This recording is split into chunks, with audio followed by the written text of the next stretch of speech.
Hey everybody, it's Ryan here from Android Calls. I'm here to do a review on the Sony Xperia XZ1. This is a nice little smaller phone. This does have some flagship specs on it. It does retail for about $850 here in Canada, so it's a little expensive, but not nearly the expensive side. And it also is the you know smaller screen size, so that does kind of give you some expectation. So typical fashion, the Sony does have the fingerprint sensor here on the side. Just get you in focus. Not going to happen. Okay, so I'm not a big fan of it, but it does kind of sit nicely there, or if you put your thumb here. Now, the sensor you do have to press, so you can't just tap it for it to work. You have to actually press it in order to work. I like that little display out there that it comes on. Sony, and it's weird seeing this kind of display because I'm so used to a full-size display where it's the full thing, and this kind of feels much smaller than already. So take a look here. The big thing that the Sony does here is that it's going to have a lot of Sony apps. So sure enough, music and albums, those are not really ones we should worry about, but I mean, that's kind of thing. But all these other apps they have included, and to be honest with you, I think maybe I'd play with this one a little bit. And then it also includes 4 more third-party apps in there. So, I mean, it's what people will pay. They get these people to pay to put them in. But unfortunately, it's just something you never use. I mean, if you're a Sony guy, you probably do the PlayStation. You probably have the lounge to get the, some of their movies and whatnot. But the What's New is kind of nice. You do get to have an app of the day, so you can get an app for free, and you get other offers coming around later. How does it respond? I mean, for what I've been using it for, been pretty responsive. Haven't had much of an issue that way.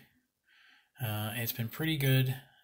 Can't complain, lag-wise. It isn't top of the line. I have noticed that a little bit of a lag. I mean, just a tiny little bit of a lag for my usage, but I mean, for most people, it'll be just fine. So, but one of the big things why you're going to look at this device, besides the fact it comes with 64 gigs of RAM or storage, so that's a lot of storage for you, is the fact that it does have a really kick-ass camera. So the camera on here is a 19 megapixel, 1/2 or 2.3 sensor, right? So huge pixels on it. It's gonna do quite well in light. The front one, not so great in lower light. It's a little choppier, but the camera does do very well. So what I kind of liked about it was that it, in terms of tracking for autofocus, it's kind of neat. I like that little bar that kind of tells you what it's kind of focusing on. So what does it think? Oh no, not that. I want this. Right, so I can put BB-8 here. I'll tell what I'm going to try to focus on. So, no. So that's kind of neat. I kind of like that little feature. So there goes BB-8. So in terms of being able to use the camera, it's got its manual mode if you want to play around with that. Okay, you got this superior auto mode. We've got video mode. We've got the Sony camera apps. I'm not a big fan. So the AR effect, not a big fan of. I don't know what I would really use that for, really, but you can do it if you want to do it. One thing I was kind of interested to play around with is this 3D creator feature. So the idea basically is kind of like a 3D scanning. So I could take BB-8 here. Hopefully it's going to work. Alright, so I can do a little tutorial on how I do a face scan. So make sure the person's standing still, calibrate it, and you take some basically essentially video going around them. And then you end up sculpting the face. And that was kind of cool. I haven't had a chance to really play with it quite yet. But this is going to be a face, though. Can I do it with just faces. I want to do food scan.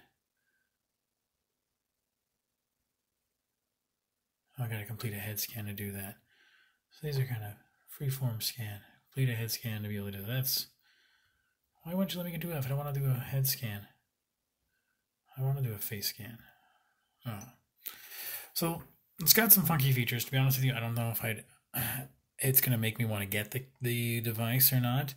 I mean, mostly we just want to use a device, be able to get on the internet, get on our social medias and use it, and that's fine. But the rest are going to clutter it up.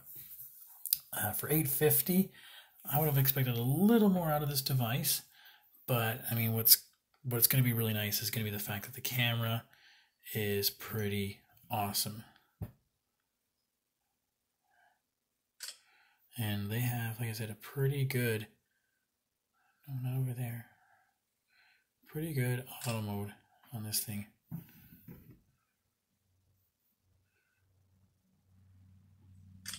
So I think you'll like the camera. I think some of the pictures are quite well. Oh, there's me. That's me with their little front-facing flash. Right. Yeah, and they got that little mode where you can actually put your hand up and it'll take a picture for you. So that was kind of nice. Anyways, I have a full review on the website. If you have any questions, feel free to shoot away. Thanks so much. Ciao.